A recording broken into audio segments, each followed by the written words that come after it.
I love alpha male discussions. I love alpha male discussions because it is so. Who gives a shit about alpha, beta, theta males? Only right wingers do. Right wingers are obsessed with alpha males. They are obsessed with big, jacked, athletic, hairy dudes. For whatever, you're being weird. Let people live. It doesn't fucking matter what your arbitrary assessment of a man is. Why do you care? Charlie Kirk tied this back to a study that he found allegedly that says if you have low testosterone, you're more likely to be submissive, and that Democrats are submissive. First of all, I said this in the intro. Why the fuck is Charlie Kirk talking about alpha males? Do not talk to me about testosterone if you don't have a fucking beard. I don't want to hear it. You are unqualified to have that discussion. If you do not have hair on your chest, do not talk to me about testosterone, all right? I can have this discussion because I have hair on my chest. But even then, it's still fucking stupid. And subscribe to our podcast. I want to dive a little deeper into this because, again, all this news that we are seeing, I'm interested in trends right now. Where are things trending? And the trends are holding. This was not just a Trump phenomenon. And, a lot of Democrats, they're trying to show like, well, I can lift weights and, me bench pressing, that's going to win over younger men. I do think that there is a direct correlation between someone's testosterone and their politics. I would love to have a study. This is so stupid. Like, what is the state of political discourse right now? I think there is a link between someone's testosterone and their politics. Yeah, there is a link. The lower your testosterone, the more likely you are to vote Republican because older men vote Republican and older men have low testosterone.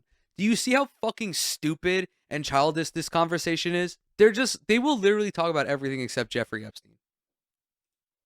Done on this. On young men, the lower their testosterone, the more likely they are to be Democratic. Of course, it's probably not a one-on-one. It's not a one-to-one. Oh, Shane says it's scientific. Great. I bet. Oh, yeah. I bet that. Yo, Shane. Shane is the leading researcher on this. He did a variable controlled study that was included in a meta-analysis of 10,716 young men. He personally took all of their testosterone in his fucking bedroom and concluded that they were all Democrats. The lower your testosterone is, the more likely you are to be controlled. To be, yes, I'll take the 9th booster shot. Please boost me harder, daddy government. Yes, Pfizer, I'll do whatever you want.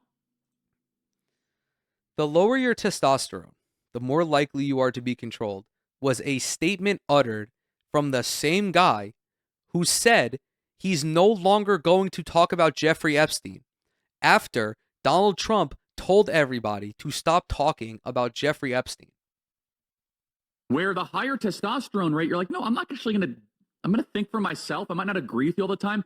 The lower testosterone, the more compliant. Charlie Kirk is a high testosterone individual because he is a free thinker who stopped talking about Jeffrey Epstein because his friends in government told him to stop talking about Jeffrey Epstein.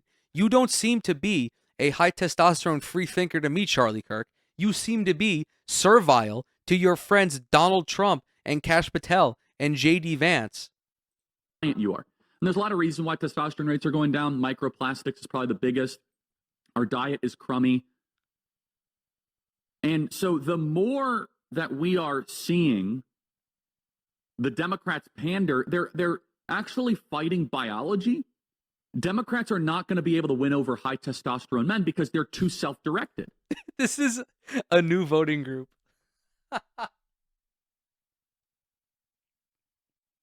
New voting group unlocked. We have college educated, non-college educated, and high testosterone. We have high testosterone and low testosterone as a new voting block. In 2028, if we do not see those on the exit survey, I'm not going to vote in any election ever again. I want someone to ask me what my testosterone level is. Like, you have to be able, you will not be able to vote unless you have your testosterone taken. And Charlie Kirk is going to make sure that if you're low testosterone, you're automatically registered as a Democrat. And if you have high testosterone, you're automatically registered as a Republican.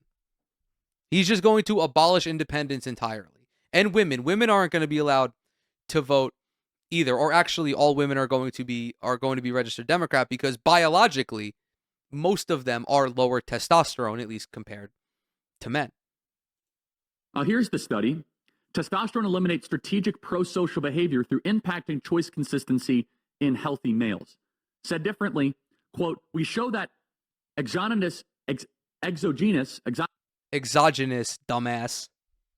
He's talking about testosterone, and he doesn't even understand the verbiage. He can't say exogenous. He probably can't say androgynous either.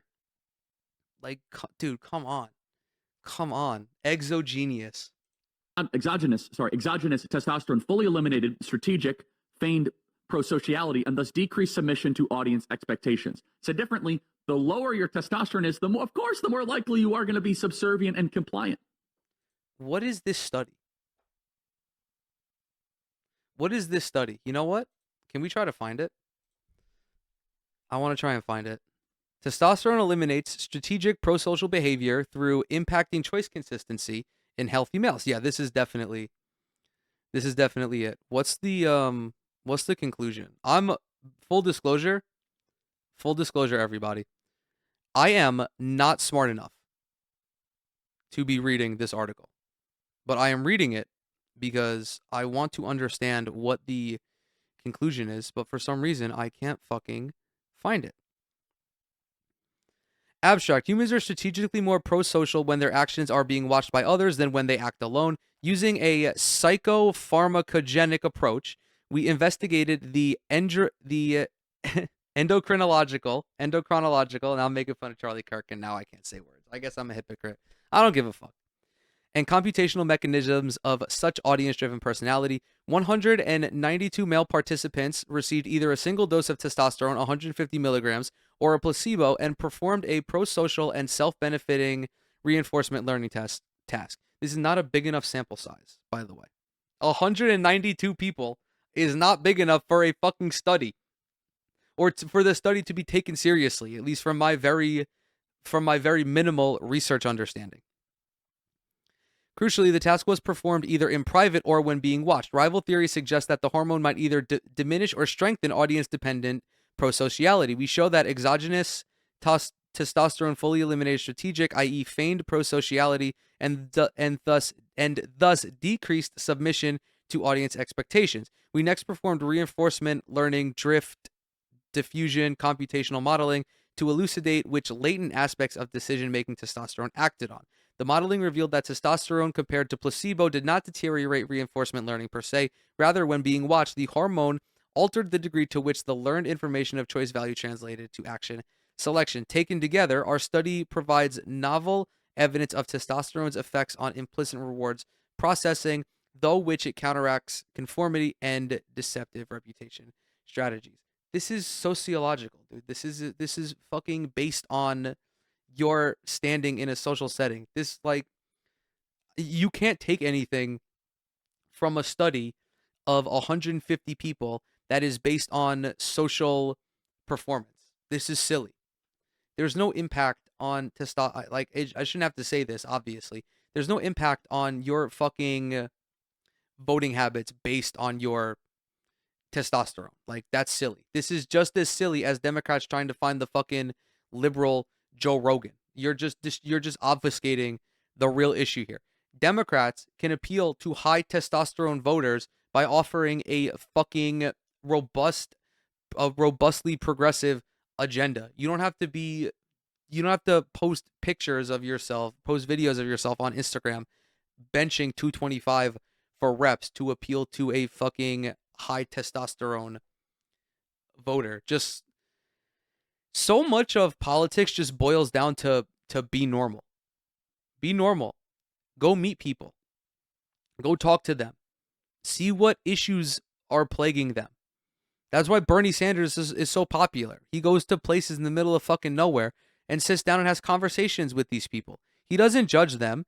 He doesn't assume their voting tendencies based on their perceived level of testosterone. he just treats them as human beings. None of this alpha, beta male shit. Like, you're just being weird, dude. Speak to people as though they are normal and explain to them that you want to improve their material conditions. You want to put more money in their pockets. You want their children to be able to go to college, receive a higher education, and not be fucked over for 30 years by tremendous amounts of student debt. Tell them that you want paid family leave mandated by the government so that way you can actually see so that way you can see your newborn baby for a couple of months and not have to immediately go back to work. Tell them, explain to them that you want them to have access to free and highly effective healthcare so that way they can live longer, more prosperous and fulfilling lives. It really is that simple. All this bullshit beta male alpha male talk is fucking ridiculous.